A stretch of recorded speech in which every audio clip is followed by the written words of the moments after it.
Hi, it's me again. Don't worry, this will be quick.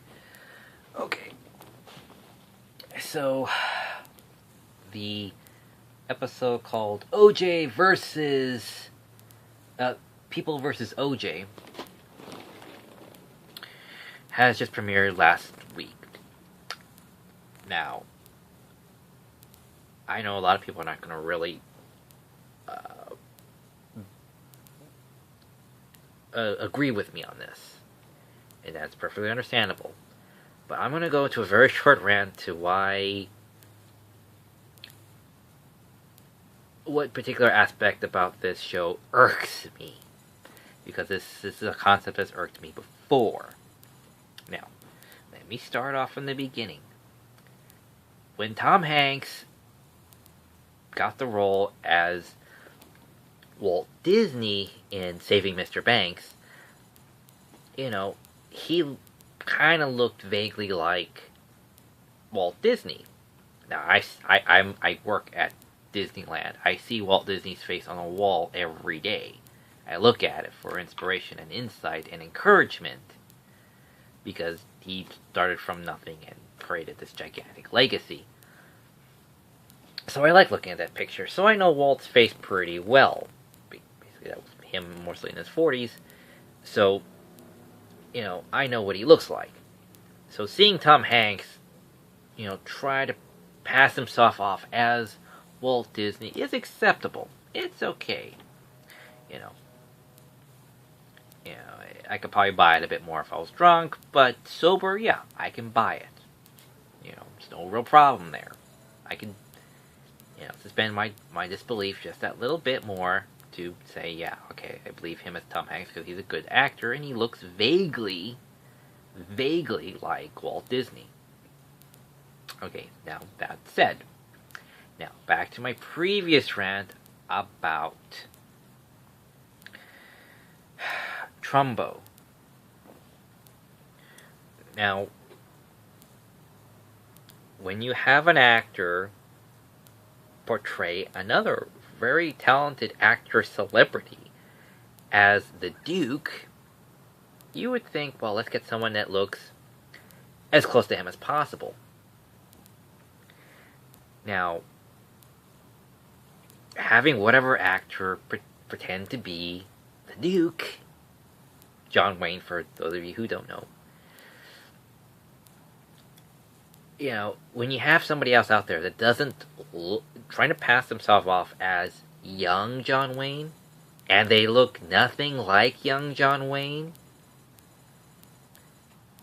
it's very off-putting because people know what the hell John Wayne looks like. And we have someone come in and try to have the charisma and character and bigness of John Wayne takes you out of the film. It makes you more aware that this is a film rather than drawing you into the film. There's that, and it's like now I know I'm watching a movie rather than being drawing into the story, into the film, because it's not John Wayne. It's not someone that's believably visually looks like John Wayne. It's like me trying to pass myself off as John Wayne as a character. It's like no. Like what? You couldn't get a ringer. You couldn't get not some plastic surgery, but the plasticus. Something. A better haircut. I don't know. And it's off-putting because it disrupts it's a bridge too far of the suspension of disbelief. It's a suspension bridge of disbelief too far. I should stop doing that. It's putting too much flare on the lens. And so I thought, okay, well, it can't possibly be worse than that, right? Oh no, it gets even worse. Because now, as much as John Wayne put me off on that film, we only see him for that one scene where he meets Trumbo, Bryan Cranston. Granted, I've never seen pictures of Trumbo, so I don't know how much of Bryan Cranston looks like Trumbo. But, granted, everyone knows what the Duke looks like, so. Moving on.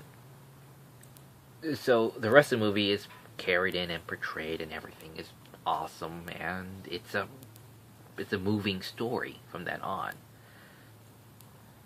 And even though we do get that new footage of John Wayne punching that guy and saying, "You just got beaten," grr. After that, the movie was perfect. It sold itself. It on its own merit, it was fine. After that, or other than that. So, when I heard that there was going to be a OJ mini-series, TV series, whatever, however long this thing's going to be, I was like, hey, there's something. And they showed, like, the courtroom and the people in the courtroom. And I thought, this feels like they actually put some effort into this, that they're getting people that look like people from 1994. I believe it was 1994.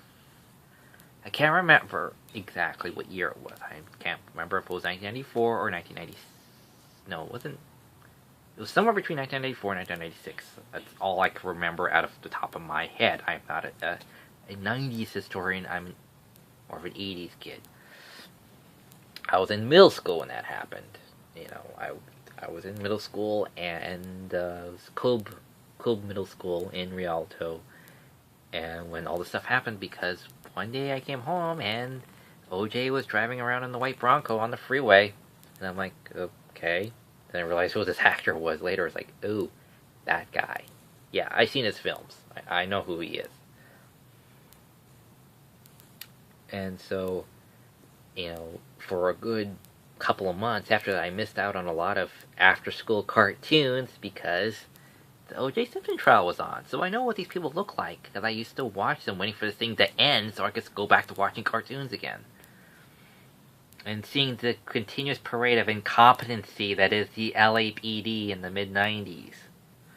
I mean, seriously, how do you screw this up? And we lost the original tape of the crime scene, and we have the copy of a copy of a copy? Really?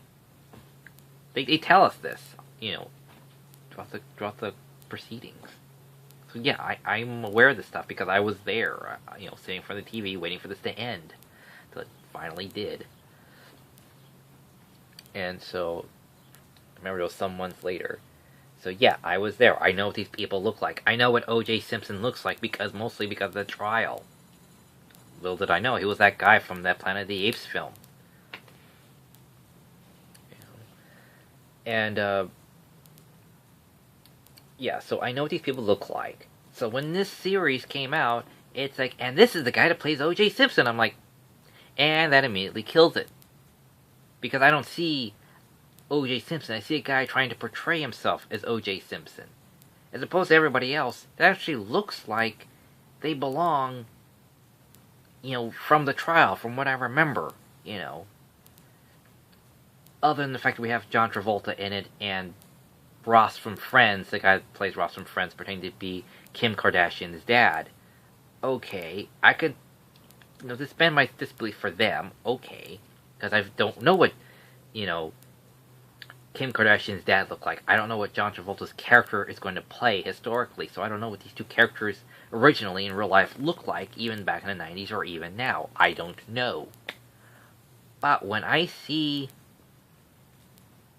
this guy, which I believe is the same actor that was in, I think it was Radio and Rhodey from the first Iron Man film, pretending to be O.J. Simpson in this story, it just says, in my brain it says no.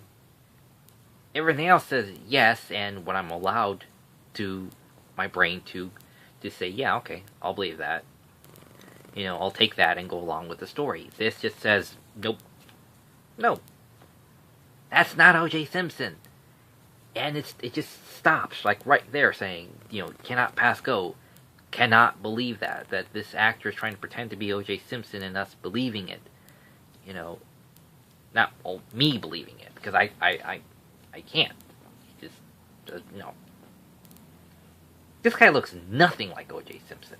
He could act. Maybe he can act his darndest, and maybe pull it off that we could maybe later on try to believe that he's O.J. Simpson. But for the love of God, I cannot.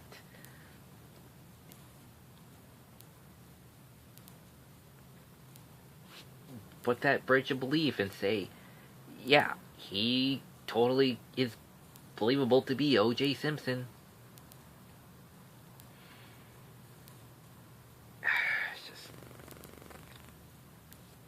I just can't. I'm sorry. I just can't. Maybe further along the lines, maybe he can draw us in. It's happened before, where I see other actors like that guy from Third Rock from the Sun, I forget what his name is, but that actor. He was on Dexter. And when he first appeared, it's like, it's that guy from Third Rock from the Sun. That guy. But by the end of that season, I no longer saw that guy from Third Rock from the Sun. I saw the guy who was a serial killer on Dexter. Because he's that good of an actor. He pulls us in, even though in the beginning I kept thinking of him as that likable, goofy guy. By the end, it's like, Dexter, how the hell are you going to catch him? Come on, Dexter, you're smart enough, you can do it.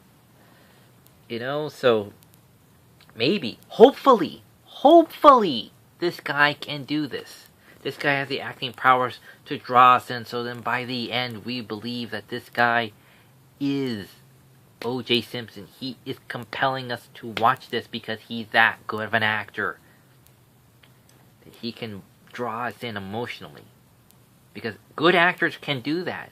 Good actors make you forget everything else and draw you into the story. That's what I'm hoping for. Because right now I'm like, nope, sorry, not buying it. Sometimes it happens at the beginning of stories. When you have well-known characters that these actors are portraying, and well-known actors. I've seen this guy before. I've seen him in other stuff. So that mesh of believing in the beginning with two noticeably icons, sometimes it takes a while for that to mesh and further on down, draw you in. So, right now, it's very hard to get into the story because of that. But hopefully with a lot of good acting, maybe, just maybe this guy might actually make me a fan. And if he does, hopefully I'll remember enough to come back and say, yeah, he did. So hopefully I'll remember that. But as it stands, I just can't. But I believe this guy has pretty good acting chops. I cannot just say without doubt, oh, he'll never get me draw me in by the end. His aspect of the story, his involvement in the story is not going to draw me in. Or help to draw me in. So, I'm hoping for this guy. So I just wanted to share that concept with you. So, I hope I've argued my point across. This stuff does happen in stories, in a visual media, with actors and stuff. That this stuff happens, and has happened before with me, and sometimes has succeeded and sometimes hasn't. Here's hoping. And granted, I have matured, so I do like dramatic stories. Like back in the day, I don't know, when I don't know how my mom wanted to go see Hunt for Red October. I wanted to go see it with her. She said I'd be bored out of my skull. She was right. I didn't want to watch a drama that took place on a submarine. I did not want to see a bunch of talking heads. I wanted actions and explosions, which I believe in Hunt for Red October there was very little of. It was more of a battle of wills than it was battle of submarines. So, having matured, I do like watching dramas. Now, when I was younger, I was bored out of my skull when watching the O.J. Simpson trial.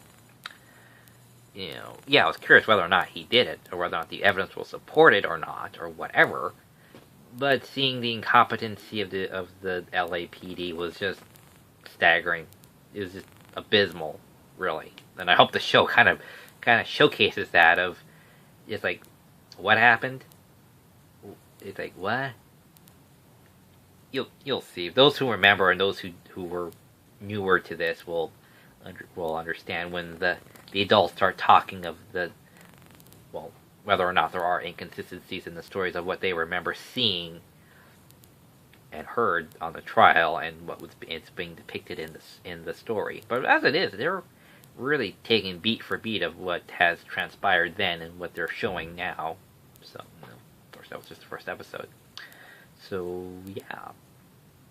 Anyway, so yeah, what I was saying earlier was that even though now in my adult life, seeing this portrayed in a thematic sense or thematic storyline, it actually seems rather interesting. Everything else about the story is kind of pulling me and saying, yeah, I'm very curious, I want to see the next episode. So yeah, as a child it bored me for drama, but now as an adult I find it kind of interesting seeing it in a dramatic story format. So yeah, I give it an I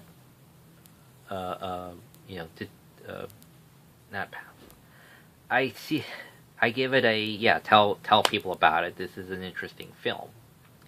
Not film. This is an interesting story that I say, yeah, that seems interesting enough to watch. I recommend it to people. It's a good drama.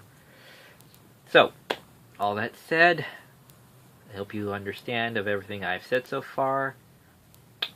And if I remember by the end of this that this guy pulls me in and makes me believe he's OJ, hopefully I'll remember to tell you guys he is that damn good of an actor. So, take care, and as always, see you at the movies. Bye. Bye.